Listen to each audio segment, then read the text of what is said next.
Bismillahirrahmanirrahim. Assalamualaikum warahmatullahi wabarakatuh. Halo kakak, selamat pagi kakak soleh dan soleha.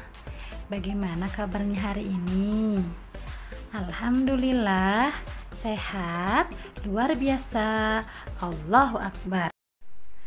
Untuk pembelajaran tematik hari ini, yakni tematik 2E, subtema 1, pembelajaran 4-6. Sebelum belajar, kita berdoa terlebih dahulu ya kak. Bismillahirrahmanirrahim. Rabbi zidni ilman warzuqni fahman birahmatika ya arhamar rahimin. Amin.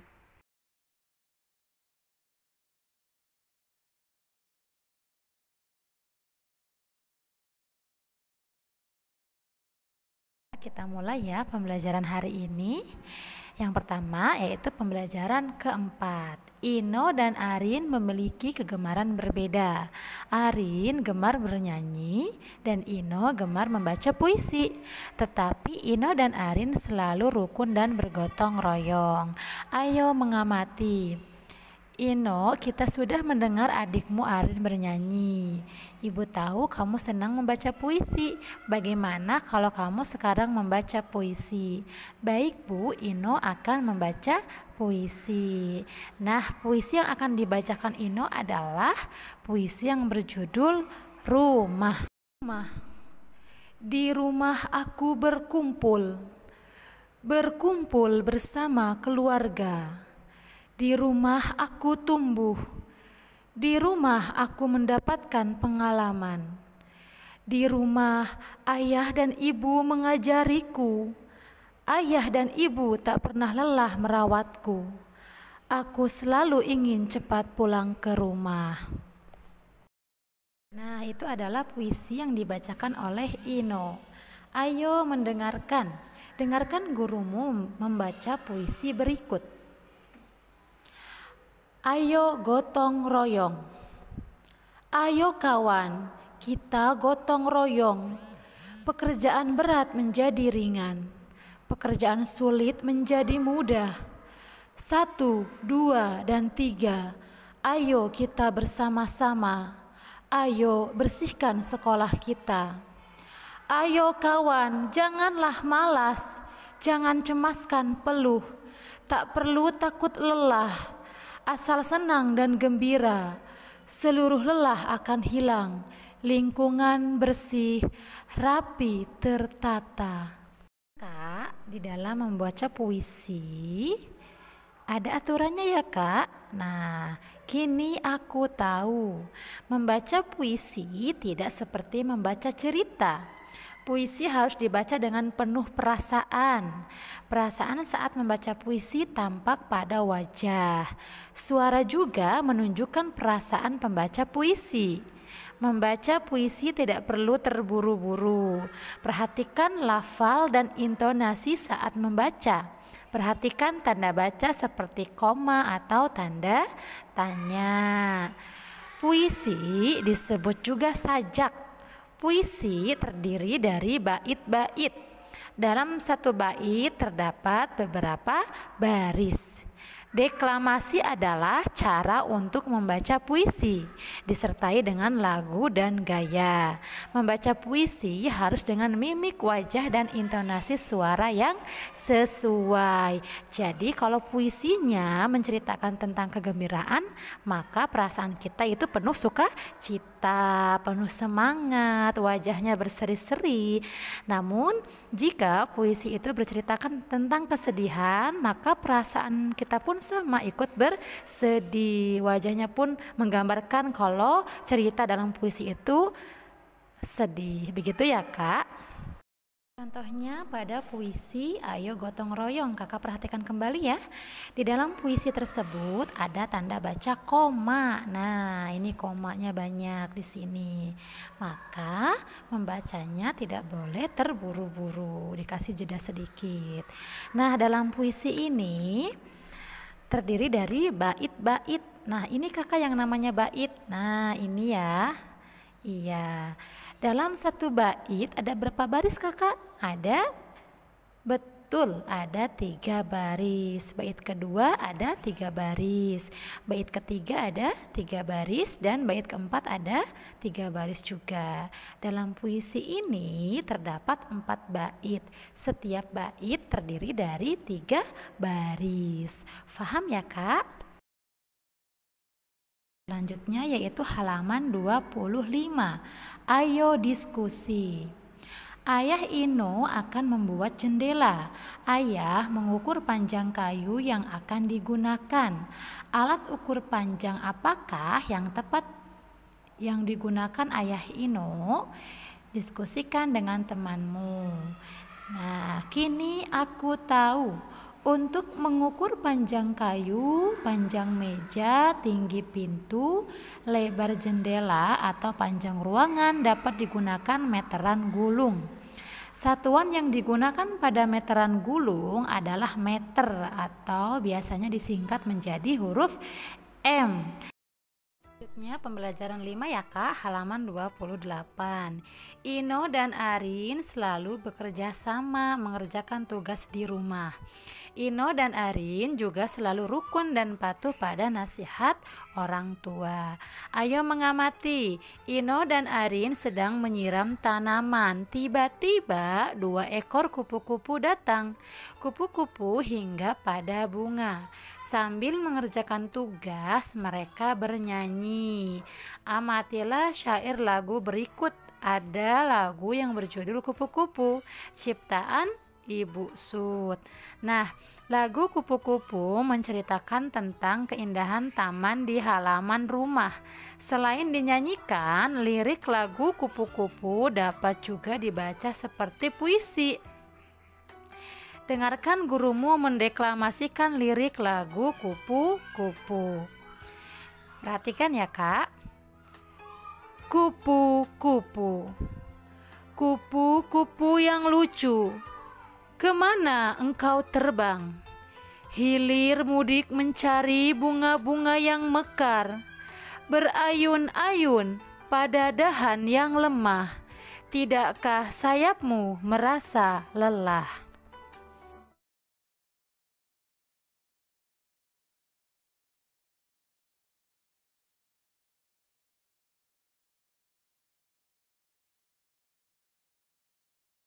Kakak, kita lanjutkan ya halaman 31.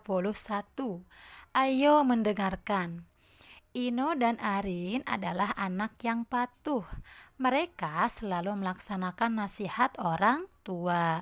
Mereka menghormati orang tua. Sikap mematuhi dan menghormati orang tua merupakan pengamalan sila kedua Pancasila. Masih ingat tidak apa bunyi Pancasila sila kedua? Masih ingat? Pasti masih ingat ya Kak. Apa bunyinya? Kemanusiaan yang adil dan beradab. Sila kedua mengajarkan kita untuk menghormati kedua orang tua kita. Selain menghormati orang tua, sila kedua Pancasila juga mengajarkan kita untuk menyayangi sesama, gemar menolong yang kesusahan, serta berani membela kebenaran dan keadilan. Beri tanda centang untuk sikap yang sesuai dengan sila kedua Pancasila. Beri tanda silang untuk sikap yang tidak sesuai dengan sila Pancasila. Gambar yang pertama, kira-kira dicentang apa disilang kakak? Betul, disilang. Yang kedua, disilang juga karena berantem ya. Yang ketiga, dicentang. Kemudian yang keempat, disilang. Nggak boleh mengejek teman ya kak. Yang kelima, dicentang, membantu orang yang kesusahan.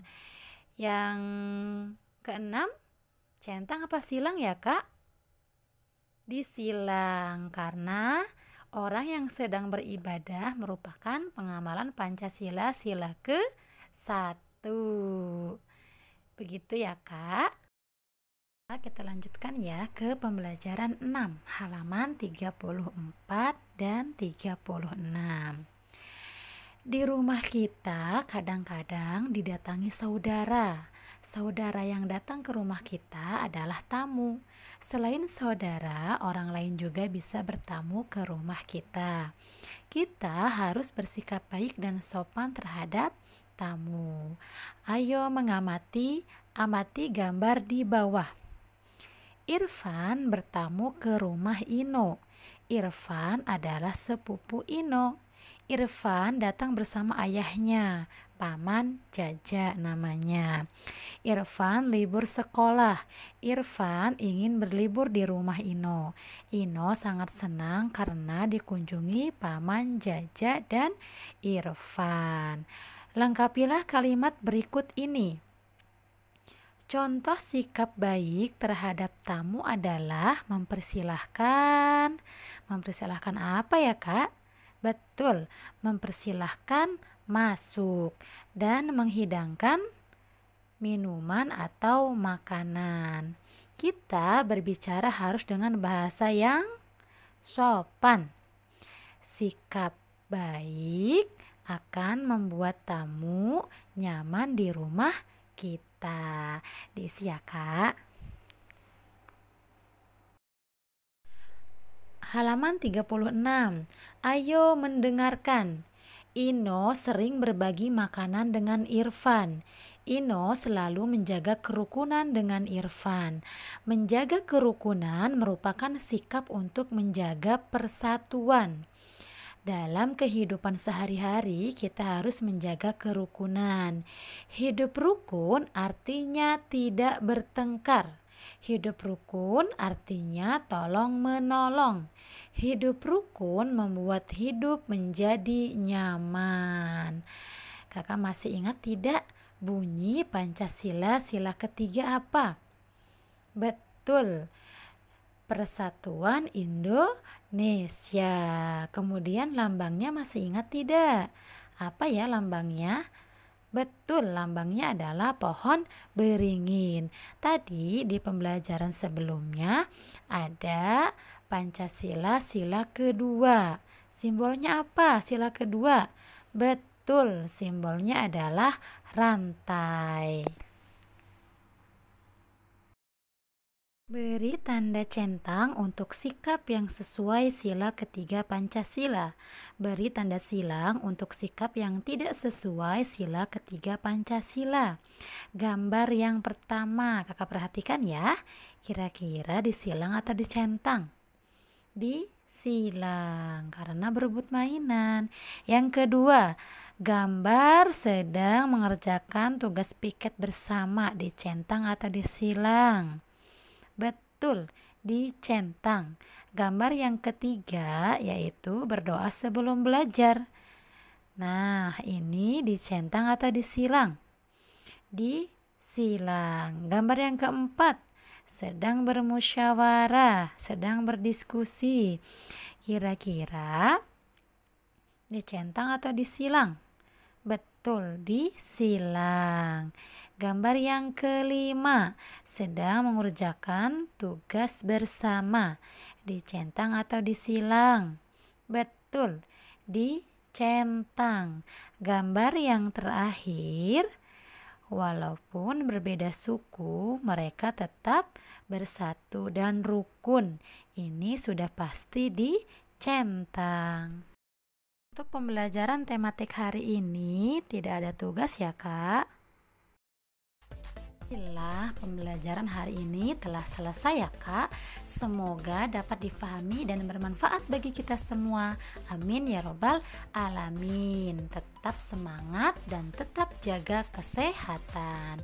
Sekian dari Ibu. Billahi taufiq wal hidayah. Wassalamualaikum warahmatullahi wabarakatuh.